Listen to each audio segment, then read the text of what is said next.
Assalamualaikum warahmatullahi wabarakatuh. Perkenalkan, saya Dr. Aditya Robi Triangga, spesialis ortopedi dan traumatologi, subspesialis panggul dan lutut konsultan. Saya akan membawakan materi pembelajaran kepada peserta didik kami untuk dokter muda dan juga peserta didik program pendidikan dokter spesialis ortopedi dan traumatologi SP1, yaitu dengan topik emergency dan manajemen di bidang ortopedi dan traumatologi, yang mana bertujuan memberikan pengajaran kepada peserta didik tentang pentingnya cara dan mengenali kasus-kasus yang rutin terjadi, khususnya kasus emergensi di ortopedi, dan juga bagaimana cara penanganannya agar lebih komprehensif. Ya, Assalamualaikum warahmatullahi wabarakatuh. Selamat siang ya teman-teman semua ya. Sorry sebelumnya, soalnya butuh harus direkam buat apa namanya buat dokumentasi presentasi bahwa kita sudah memberikan pengajaran. Sebelumnya mungkin saya nggak akan panjang lebar, tapi cuman memberikan overview sebenarnya. Kemarin topik overview itu sebenarnya adalah menyampaikan bahwa apa aja sih yang ada di emergency di ortopedi gitu ya. Jadi kasus-kasus apa aja yang paling sering muncul di ortopedi. Karena ini adalah bahwa kejadian emergency itu ya nggak harus selalu berkutat dengan fraktur. Selama ini kan selalu beranggapan bahwa hanya fraktur atau dislokasi atau fraktur dislokasi. Nah, ini perlu ditekankan dan diluruskan bahwa untuk teman-teman di IGD nanti banyak kasus yang perlu diperhatikan. Nah, ini salah satunya adalah tentang trauma, di mana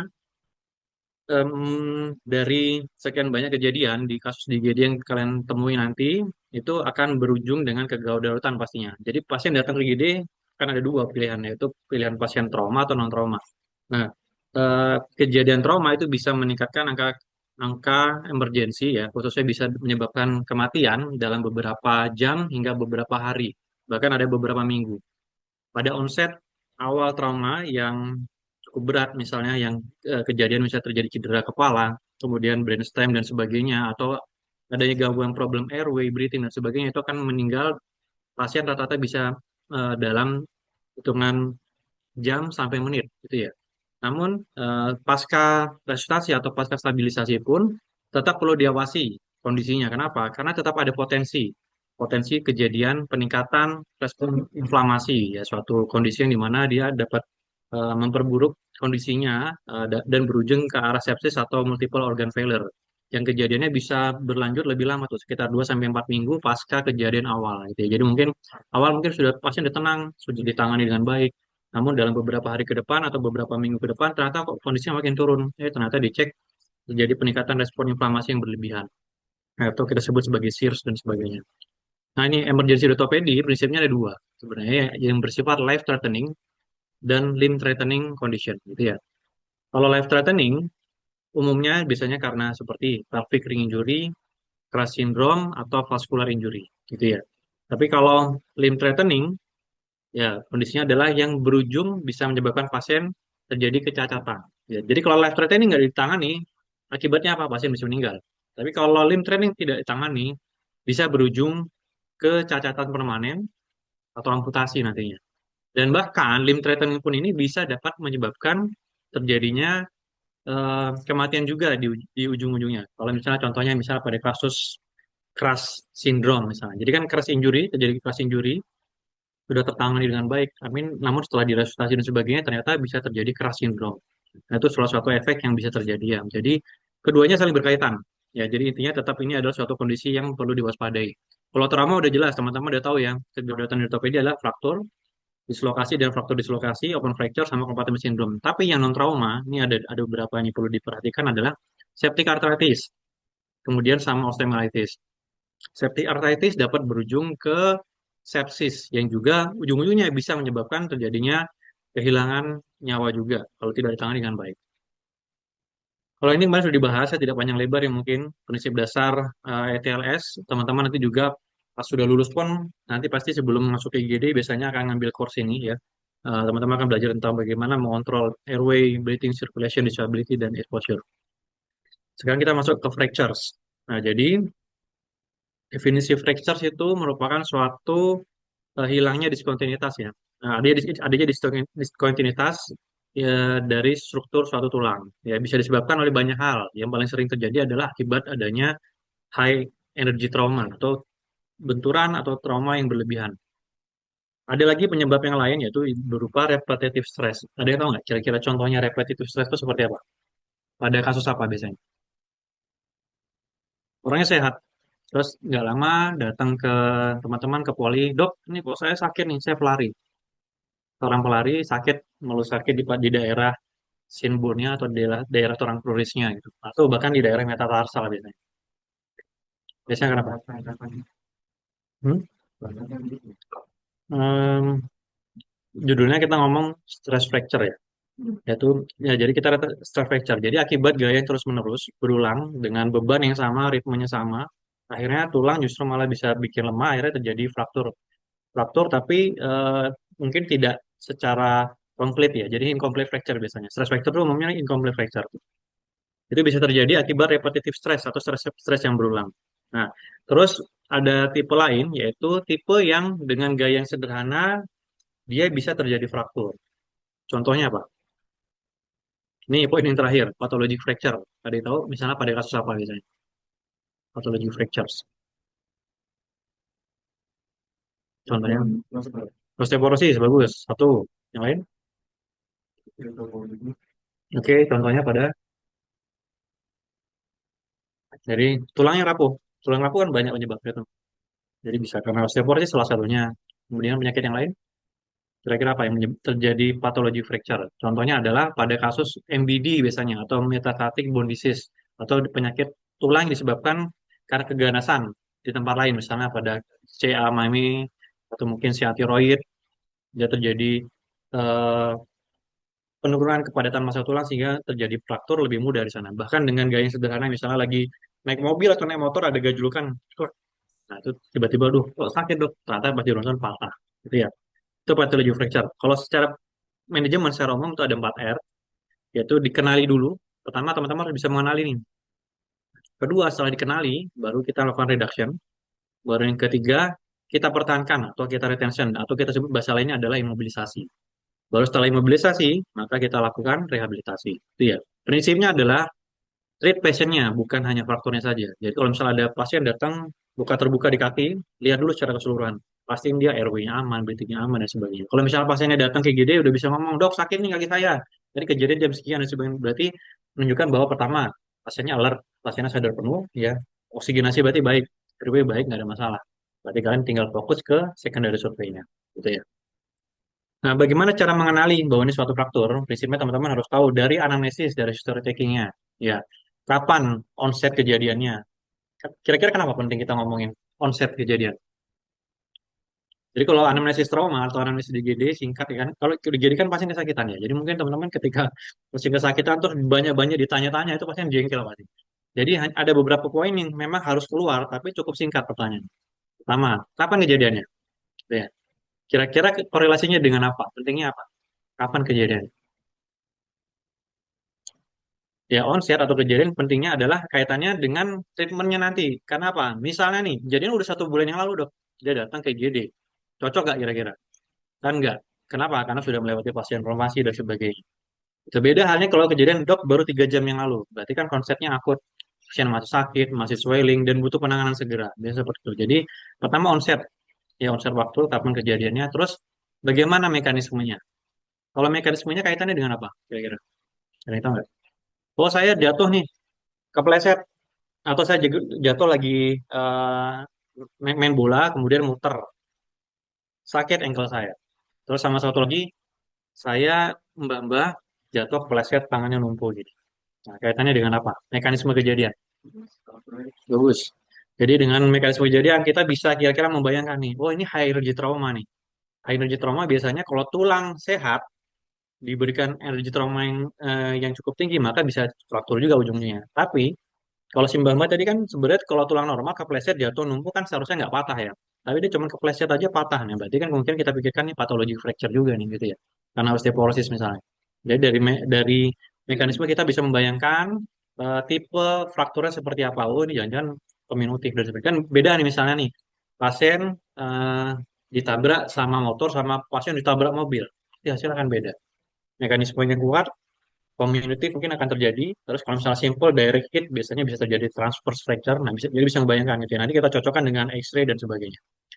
Oke, dari anamnesis Kita udah tahu nih kira-kira, oh ini curiganya fraktur nih. Yang kedua kita lihat dengan pemeriksaan fisik. Nah, kalau di ortopedi, pemeriksaannya itu adalah look, feel, dan move. Ya, itu selalu diingat.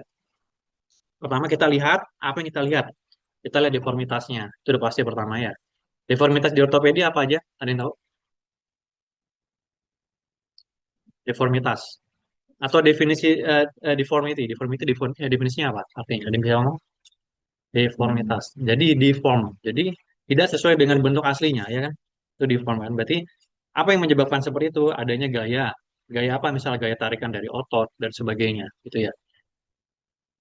Contoh deformitas pada ortopedi adalah contohnya pertama. Kalau dari bidang kita kan teman-teman pernah belajar nih bidang koronal, bidang sagittal, bidang aksial gitu ya. Kalau misalnya bidang koronal, teman-teman akan menilai adanya deformitas di bidang koronal. Itu contohnya varus, valgus deformity gitu ya. Kemudian kalau di bidang sagittal, itu teman-teman akan melihat tuh, dari samping terlihat ada procurvatum, recurvatum gitu ya. Kemudian kalau dari bidang aksial, dari atas nih lihatnya nih, ada namanya rotational deformity, yaitu exorotasi atau endorotasi, gitu ya. Atau yang terakhir adalah terkait length. Apakah dia shortening, apakah lengthening. Jadi kalau mnemonic sign-nya, biar dimudahkan menghafalnya adalah LARA, length, angulation, rotation, and apposition, gitu ya. Kalau length, tadi bisa memanjang atau shortening, memendek. Kemudian angulation ya bisa terjadi tadi, bisa varus valgus atau recurvatum recurvatum. Kalau rotasi berarti bisa endo, bisa iso, gitu ya. Kalau posisi sebenarnya dilihat seberapa besar kontaknya sama tulang, gitu ya. Oke, kita udah ketahui dari look, feel, kita raba dan sebagainya, ada tenderness sampai tidak. Krepitasi dilakukan jika kalian sudah memberikan analgetik idealnya. Karena kalau nggak pasien kesakitan banget, udah kelihatan patah, deformitas, kalian masih otak-atik itu. Bisa bisa dituntut biasanya. Kalau di Amerika pasien udah, saya kok udah bilang sakit, masih aja lo kerjain. Nah, biasa dituntut. Nah, jadi pastikan analgetik masuk atau misalnya pasien sudah dalam sedasi kuat, baru kalian melakukan tuh palpasi atau krepitasi tes itu boleh, gitu ya. Tapi selama pasien masih kesakitan jangan, gitu ya. Prinsip kita adalah do no harm, gitu ya. Terus baru move. Move kita lihat nih. Ya pasti sih pasien namanya fraktur pasti ada limited range of motion. Jadi pasien nggak mungkin bisa nambah gerakannya lagi. Udah cukup nggak usah ditambah lagi, gitu ya. Tapi kadang ada pasien yang nggak sadar nih. Tiba-tiba dia menggerakkan kakinya, kelihatan tuh ada namanya false movement. Ya, itu khas biasanya kalau udah fracture, false movement. Maksudnya false movement itu gimana? Jadi adanya gerakan yang tidak semestinya. Misalnya contohnya, kalau pasien ngangkat kaki, otomatis ujung kakinya pasti kerangkat gitu ya. Tapi kalau namanya fraktur, pasti ada bagian yang tertinggal. Makanya kita sebut gerakan yang tidak semestinya. Itu gerakan yang tidak seharusnya ya. Kita sebut sebagai false movement. Jadi ada satu bagian ketinggalan, satu yang bagian terangkat. Biasanya kalau pasien gelisah, GTS-nya cuma berapa misalnya 10, 11 itu kan gelisah. Jadi kan kita nggak bisa kontrol gitu ya. Itu bisa kita lihat. Kemudian kita lihat adanya tanda-tanda yang lain, baru kita jangan lupa kita prinsip ATL sudah dijalankan. Ini kurang lebih kalau misalnya kalau ada luka, teman-teman harus bisa mendeskripsikan.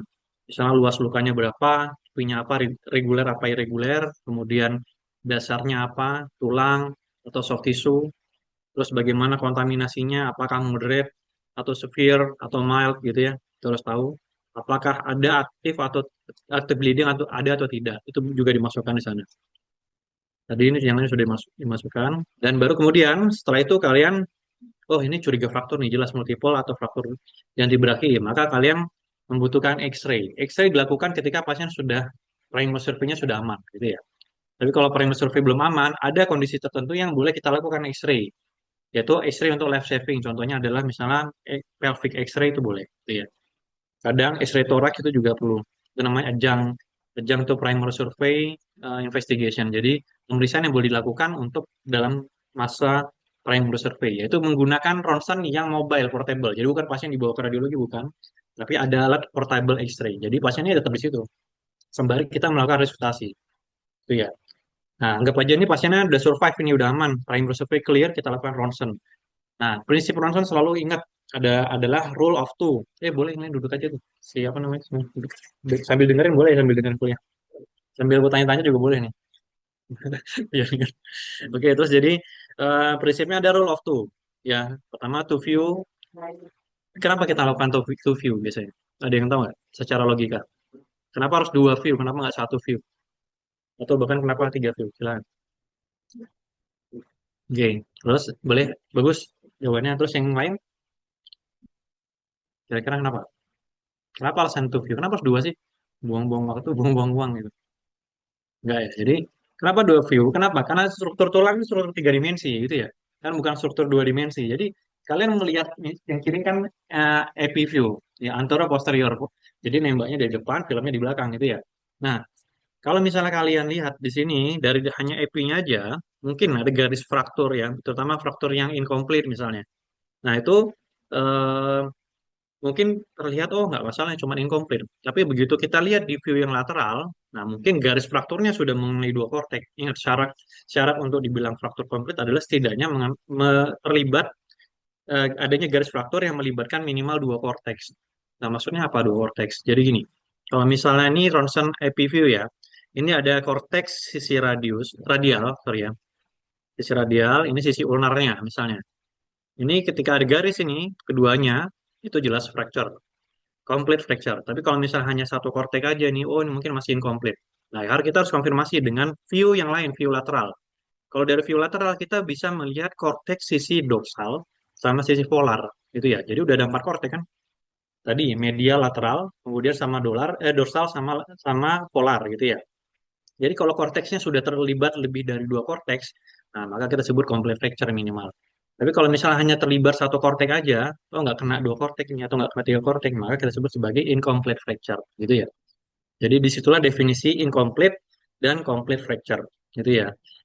Yang kedua, kenapa harus terlibat dua join? Kenapa? Karena kadang sering tuh yang namanya fracture sakit kan. Jadi kadang orang nggak bisa ngebedain nih nyeri yang di mana nih. Misalnya di sini ada fracture juga, di sini ada fraktur. Ya udah yang dirasakan cuma fracture aja, cuma nyeri-nyeri dari lengan atas sampai lengan bawahnya. Kadang itu sering terjadi misdiagnosis. Seolah-olah frakturnya cuma di sini, ternyata di sini ada force movement juga nih, gitu ya. Jadi harus dievaluasi minimal dua sendi, satu sendi atas, satu sendi bawah, gitu ya. Oke, terus two limbs, eh, dua ekstremitas gitu ya. Ini biasanya dilakukan khususnya pada pediatrik. Kenapa kira-kira? Pasien pediatrik. Kenapa? Kalau anak-anak kita butuh ronsen kanan kiri nih kita bandingkan gitu. Kenapa? Apa yang membedakan anak-anak sama orang dewasa? Nah, ada fisis di sana. Kalau misalnya ada cedera fisis, itu kadang kita ragu nih, ini fraktur apa bukan? Kan sama-sama garis ya. Apalagi kalau misalnya terutama cederanya atau frakturnya di daerah fisisnya. Nah, itu yang kita ragu nih. Akhirnya kita perlu konfirmasi. Kita bandingkan kontralateralnya gitu ya. Terus yang berikutnya adalah dua cedera yang berbeda. Oke, kurang lebih yang bersama tadi. Prinsipnya sama hampir dengan tujuan. Terus yang terakhir adalah two occasion. Dua waktu yang berbeda. Nah, hari ini berkaitan dengan onset tadi. Misalnya pasien sudah datang dengan keluhan nyeri riwayat fraktur 3 bulan yang lalu dibawa ke Sangkal Putung. Nah, dibawa sekarang di ronsen lagi nih. Pasti akan berbeda ronsen yang dulu sama yang sekarang, gitu ya. Sama halnya ketika teman-teman ada pasien di IGD, sebelum direduksi seperti ini ronsennya, kemudian teman-teman melakukan reduksi dan manipulasi dan imobilisasi, di ronsen kembali, oh ternyata alignmentnya udah bagus nih. Jadi sehingga tidak perlu operasi mungkin. Hanya perlu dengan konservatif dengan gips. Nah, itu ya, itu perlunya dua waktu yang berbeda. Begitu. Kemudian ada pemeriksaan lain itu dengan CT scan pada kasus tertentu, saya nggak panjang lebar. Nah, prinsipnya setelah mengetahui fraktur, kita kenali, maka teman-teman baru bisa mendeskripsikan. Wah, ini adalah fraktur terbuka atau fraktur tertutup. Kemudian, frakturnya di daerah mana? Misalnya kalvikula, sepertiga tengah, atau sepertiga distal, atau sepertiga medial, gitu ya. Terus kemudian ada nggak keterlibatan sendi? Misalnya contohnya ada pada kasus fraktur dislokasi. Terus tipe pattern dari fracture seperti apa, dan yang terutama ada yang penting siapa orangnya. Orangnya dalam arti adalah apakah ini pasien usia muda, dan aktif atau ini pasien usia tua dan cenderung memiliki banyak komorbid. Kaitannya apa? Kaitannya adalah dengan plan kita nantinya. Misalnya nih pasien ini perlu dilakukan operasi karena ini pasien masih aktif, dia masih bekerja, dia masih membutuhkan tangannya. Jadi kita pilihan terbaiknya adalah dengan operasi supaya pasien bisa segera aktif kembali. Nah, tapi kalau pada orang tua itu menjadi pertimbangan nih. Oh, dia udah selama ini udah sakit stroke dan dia juga nggak bisa bergerak sebebas mungkin, ya sudahlah kita konservatif aja, minimal dia tidak nyeri, cukup kita pasang imobilisasi misal dengan arm sling aja udah cukup gitu misalnya. Jadi banyak pertimbangan di sana. Pattern dari fracture teman-teman harus tahu, ya itu karena kaitannya nanti nih teman-teman, salah satunya mau menentukan apakah harus dilakukan conservative treatment, apakah harus dengan definitive treatment yaitu dengan operasi ya. Ini saya nggak bahas lagi, teman-teman baca aja. Ngomong-ngomong ini udah punya slide ini belum? Sudah ada yang punya, ada yang belum. Ya, karena ini pasti turun-temurun. Saya kasih ke semua yang saya berikan bimbingan overview tentang ortopedi. Silakan di-share nanti ya, sudah ya. Share ke teman-temannya. Jadi silakan dibaca lagi, saya nggak panjang lebar. Hanya sedikit aja mengingatkan reminder. Terus kemudian ini tadi fracture pattern-nya. Jadi fracture pattern ini bentuk atau garis fraktur ini berkaitan dengan mekanisme injury. Tadi kita ngomongin mekanisme injury. Jadi misalnya nih, mekanismenya adalah twisting, berputar. Maka gambaran kita, patternnya yang muncul di X-ray seharusnya apa? Kalau mekanismenya berputar, spiral. Spiral atau long oblique biasanya gitu ya. Terus kalau misalnya direct hit, ketabrak bumper motor, kira-kira gambaran apa? Bisa kombinatif, kalau high energy ya, benar-benar kenceng gitu ya. Atau mungkin dia transfer fracture juga bisa itu. Kan karena benturan langsung. Atau misalnya nih lagi berantem terus dipukul sama balok gitu. Nah, itu biasanya bentuknya transfer biasanya gitu ya. Kalau komunitif biasanya itu jelas energy trauma atau segmental juga termasuk ya. Nah, teman-teman harus bisa mendeskripsikan ini. Misalnya segmental. Tahu nggak definisi segmental fracture? Gimana cara mendefinisikan? Yaitu adanya dua garis fraktur. Mana gambaran segmental ini contohnya ini nih. Ini garis ini sama sini ya. Adanya dua garis fraktur, satu, dua, tapi tidak saling berhubungan. Itu ya, kebayang ya? Jadi dia membagi beberapa segmen. Makanya sebab itu kita sebut sebagai segmental fracture. Tapi kalau ada dua garis fracture atau lebih dan saling berhubungan, maka kita sebut sebagai kombinatif. Banyak nih garis fracture-nya dan berhubungan semua, gitu ya. Nah, sekarang membedakan antara transverse dan oblik. Bedanya apa kalau transverse sama oblik? Ini transverse, satu lagi nih oblik. Hmm. Jadi, kalau kita bikin kan transverse ya, namanya gini ya. Kalau kita bikin, kita ukur yang oblik ini dengan bidang horizon, kalau misalnya dia melebihi sudut 30 derajat, kita sebut sebagai oblique fracture gitu ya. Tapi kalau masih kurang dari 30, kita sebut sebagai transverse fracture. Nah, seperti itulah sekilas ya. Nah, terus teman-teman, Mbak. Oke.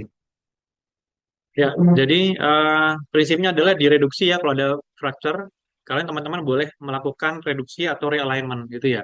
Di IGD itu boleh melakukan kalau konsepnya emergency, apalagi teman-teman di daerah jauh gitu ya. Itu wajib melakukan supaya apa? Nanti pada saat proses transportasi atau imobilisasinya pastinya lebih nyaman gitu ya. Terus beberapa jenis imobilisasi yang bisa dilakukan nanti ke teman-teman belajar itu ya, yaitu dengan splinting, biasa itu atau kita casting atau dengan gips sirkuler atau dengan traksi.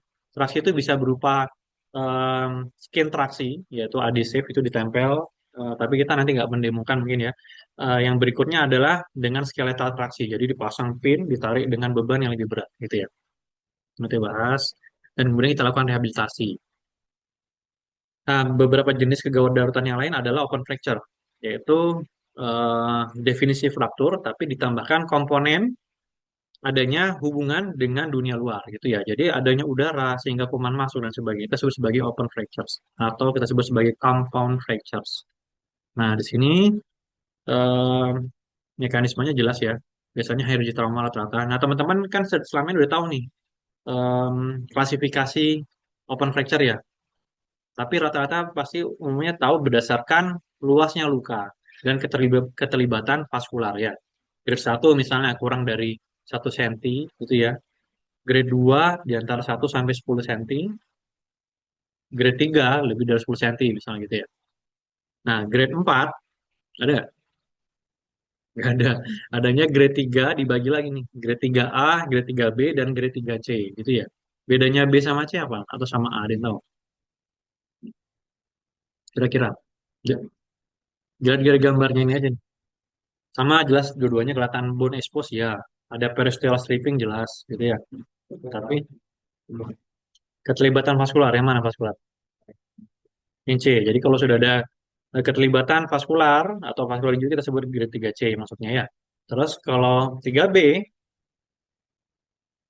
kalau kira-kira bisa dilihat nggak gambarnya? Yang sana yang A kira-kira masih bisa dijahit nggak lukanya itu? Masih. Kalau yang B, luas ya ada skin loss di sana. Jadi kita tidak bisa menjahit secara primer. Itu ya, tidak bisa dilakukan pendekatan secara primer. Maka kita grade 3B. Jadi dia butuh rekonstruksi soft tissue nantinya, gitu ya.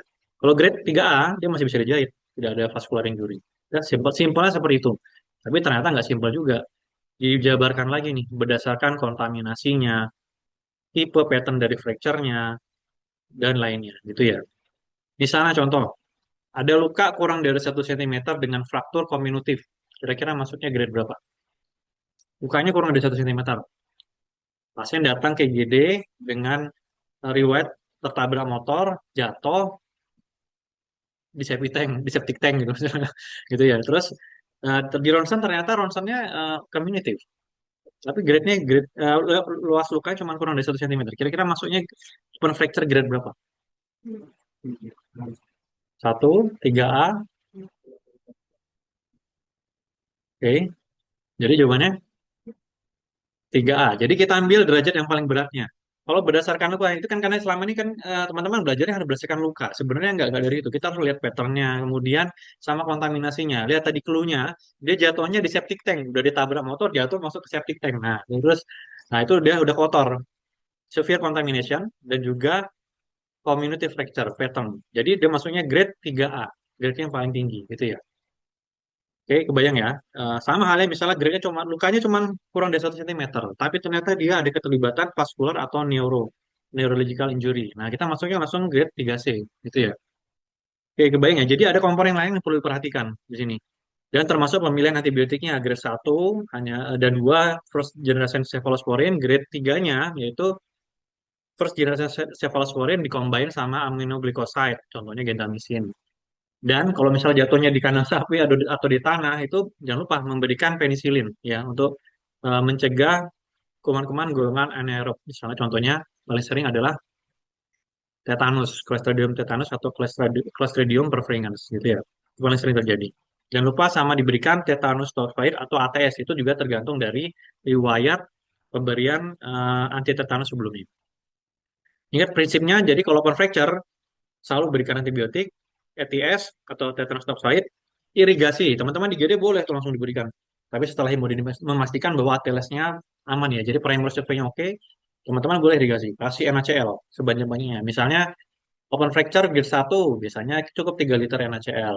Open fracture grade 2 biasanya 6 liter NaCl. Open fracture grade 3 minimal 9 liter NaCl. Dibersihkan gitu ya. Karena emergensinya adalah debridement-nya sebenarnya. Gitu ya. Baru kita lakukan stabilisasi. Oke, ini macam-macam stabilisasi bisa external support dari dengan gips, tapi dengan definitifnya yaitu dengan external fiksasi seperti ini atau plate. Habis, nggak apa-apa. Ini habis untuk direkam, tapi di sini masih lanjut ya. Oke. Nah, sekilas ya kalau tulang nyambung itu ada dua mekanisme. Jadi kalau udah patah nih kalian imobilisasi, dia akan muncul mekanisme pertumbuhan tulang yaitu primary bone healing dan secondary bone healing. Yang umumnya teman-teman lihat di GD misalnya sudah dipasang gips atau di poli, teman-teman lihat dia kontrol, udah ada kalus nih. Kalau sudah ada kalus itu kata kuncinya untuk masuk yang sistem pertumbuhan tulang dengan secondary bone healing, gitu ya. Tapi kalau untuk yang primary bone healing, misalnya dengan pemasangan plat, kita lakukan compression, jadi benar-benar nggak ada celah sama sekali. Nah itu tidak akan terlihat kalusnya, tapi hanya garis frakturnya akan menghilang pelan-pelan, gitu ya. Itu primary bone healing. Tapi kalau secondary bone healing, kan akan melihat adanya kalus, gitu ya. Jadi, oh ini muncul nih kalus nih, tulangnya udah nyambung nih. Berarti tipe yang kedua, yang paling sering ada kedua.